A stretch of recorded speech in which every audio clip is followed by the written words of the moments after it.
Hey guys, welcome back. No really new updates as I'm making this video at the moment.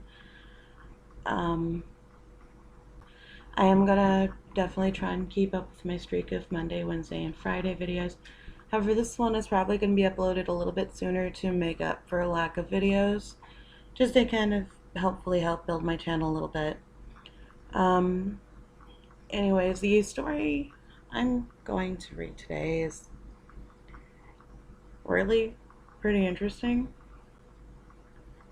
Yes, it's just going to be one story because I've got a lot of stuff to do. I do have a life. Surprisingly enough, guys. But the story, like, I stumbled across it while looking up some other short stories, and this one is just really creepy and kind of hits home for me because I've had similar experiences.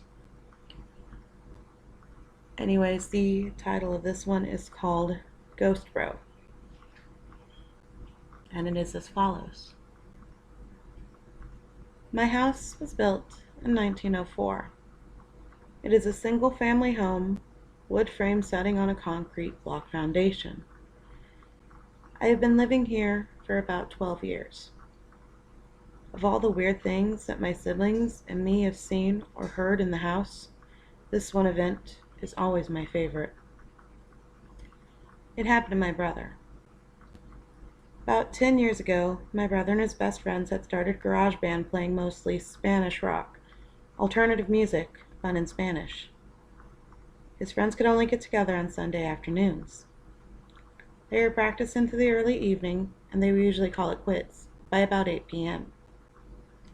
This is the time I usually showed up and went to bed, because I worked the graveyard shift. This happened in late fall, so the days were getting shorter. They had just finished a long session when the decision to head to someone else's house came about. My brother handed his car keys to his buddy so they could load up the equipment. Everyone had filed out of the basement, but the tricky part was that they needed to walk all the way back to the back of the basement, up the back stairs, through the kitchen doorway, down the hall into the living room, and out to the front porch. Everyone was outside sitting in my brother's truck waiting for him. My brother was walking up the back stairs when he remembered that he had left his pancakes into a to-go container sitting on a speaker in the basement. He made the decision to go back. Now, the basement is not clean, with full sight lines. There have been partitions made, and the boiler and main heating unit are right smack in the middle. So after my brother walks back, he's about to retrieve his food container when out of the corner of his eyes, he sees it. It is a shadowy figure. Right at his peripheral vision, this feeling of dread and uneasiness washed over my brother. We've been taught that if you're in the presence of a spirit or a ghost and you felt a bad vibe, to say quick prayer or to cuss at it. My brother chose the latter. He basically just told it, hey, fuck you, I don't have time for this shit.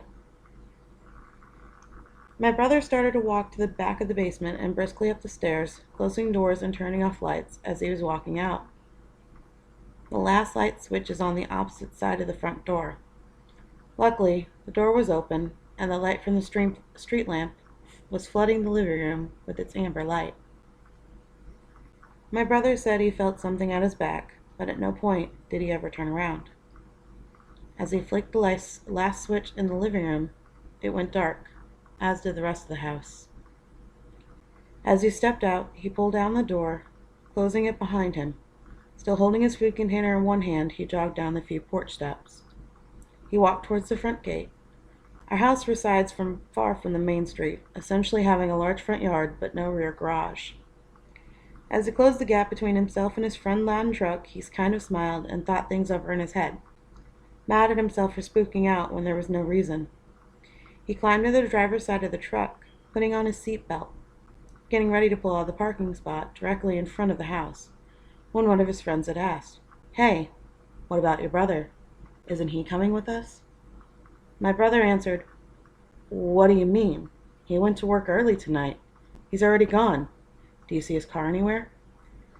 The next question they asked, "So then, who was walking behind you as you were leaving the house?"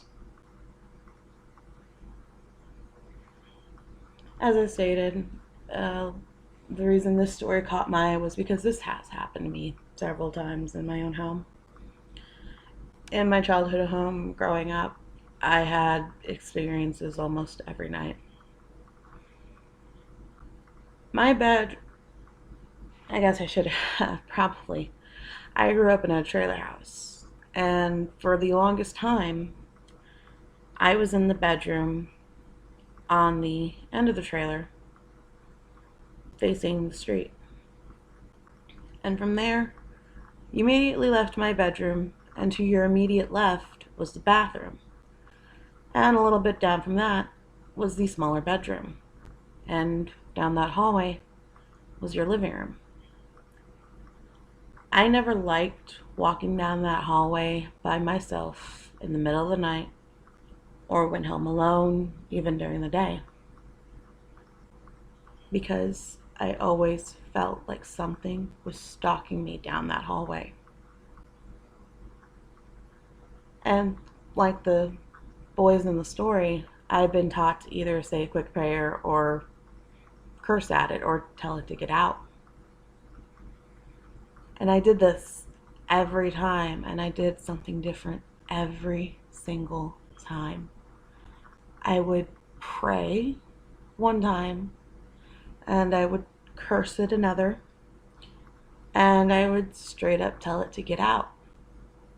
And nothing ever worked. It was always there, following right on my heels.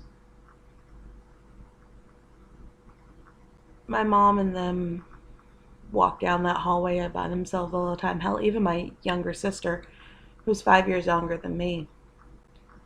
And it never followed them. My mom and everybody chalked it up to, oh, it's probably Uncle Rufus just messing with you. Now, in my description, I said that I would eventually make a video on him, which I will eventually, but just some quick background is he's not really my uncle. I know that he's a deceased family member way down the line. I don't know much about him. All I know is he does hang around my mother's house. He's still there to this day. But he's not mean. He's not a bad spirit or whatever. He does like to pull pranks. He will pull your hair and hide things and all that. He's not mean. And that's what got me. My mom's like, oh, it's probably just Rufus. I know Rufus. I knew what his spirit felt like. It wasn't mean. But this thing that stalked me whenever I was alone in that hallway, or if it was the middle of the night and everybody else was sleeping, was pure evil.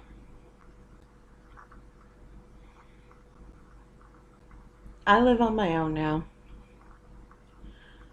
A little town over from where my mom and them live.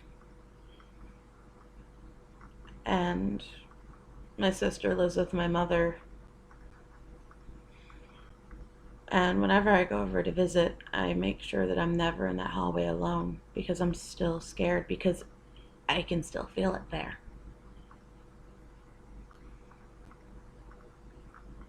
The point of this is, I don't know. I mean, this is a horror channel after all, I guess. Just kind of spooky experiences as always. Anyways, this video is going to run about 10 minutes long, so I'm going to go ahead and cut it off here and get it uploaded while my Wi-Fi adapter is actually behaving for once. As always, if you did enjoy this, subscribe, share my videos, tell your friends. If you have ideas in which ways I can improve my channel, drop them in the comment section below. If you have personal experiences you want to share, drop a comment in the section below. I may probably I'm debating on making a Facebook page, and if I do in the near future, that way you guys, if you do want to do stories that you want me to read, you can drop them in messages, especially if you want to have things kept confidential. I know what it's like for people to think you're crazy because you talk about this stuff and you've seen this kind of stuff. Trust me. I can guarantee a lot of people that stumble across these videos probably think I'm insane for these personal experiences. But the fact of the matter is, at the end of the day, these things do exist. Anyways, I'm going to go ahead and cut it off here. And I hope you guys enjoy. Stay creepy, everyone.